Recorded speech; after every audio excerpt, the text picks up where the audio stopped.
Zəng. Alo. Doktor salam, axşamınız xeyir. Axşamınız xeyir olsun. Doktor, baxın sizi götürən ağrıyır.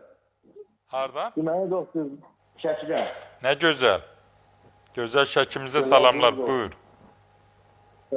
Doktor, bir dənə zəhmət olmasa sizə bir sual verin. Deməli, mən bu anam 15 gün kəsər xəstəsidir. Bu son vaxtlar elə bir ki, ayaqlarında şikəmələ gəlib, qarın boşluğunda böyümə, yəni şikəmələ gəlib. Bir dənə üzr istəyirəm, sizdiyində hədsiz dərəcədə iyilənmə var. O nə ilə əlaqədar deyək, doktor? Hə, çox sağ olun, sualınıza görə minnətdaram, indi cavab verəcəm. Hər zaman deyirəm, şəkər xəstəliyini artıq xəstəlik sırasından çıxardıblar. Ona sosial bir problem kimi baxılır. Yəni, həyat göstərir ki, uşaq doğulandan şəkərə meyilli olur. Kənddə qəhd deyirdilər, qaqqa deyirdilər, konfet. İndi, maşallah, şəhərdə də nəvələr şokolad istəyir. Bir qızımız var, Fatimə xanım, şokolad. Arkadaş, gözünə çandan bu uşaq o yazıq mədaltı vəzi bir gün dincəlmir, bir an dincəlmir. Uşaq ağlamasın, konfet ver, şokolad ver, qənd ver. Və yemək kimi yeyir uşaq.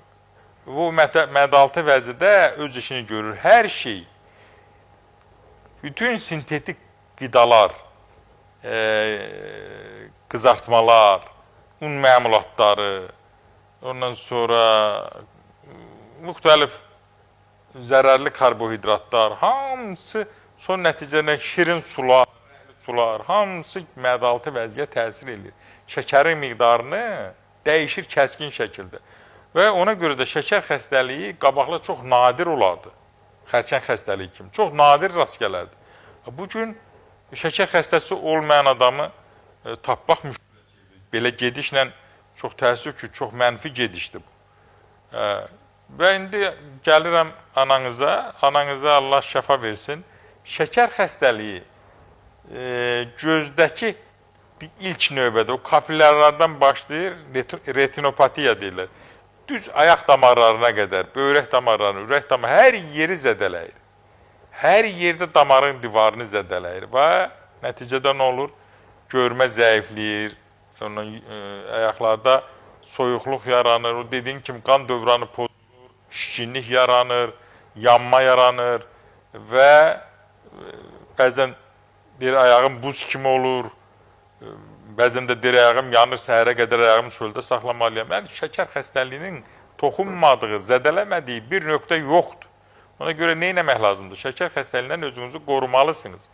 Xüsusilə də irsiyyətinizdə varsa qorumalısınız. Qorumaq üçün nə etmək lazımdır? Qorumaq üçün sağlam həyat tərzi keçirmək lazımdır. O necədir? Bol miqdarda su içməlisən. Su içəndə şəkərin miqdarı qanda azalır. Təbii ki, su durultduğu üçün. Həm də baş ağrılarınıza kömək edir.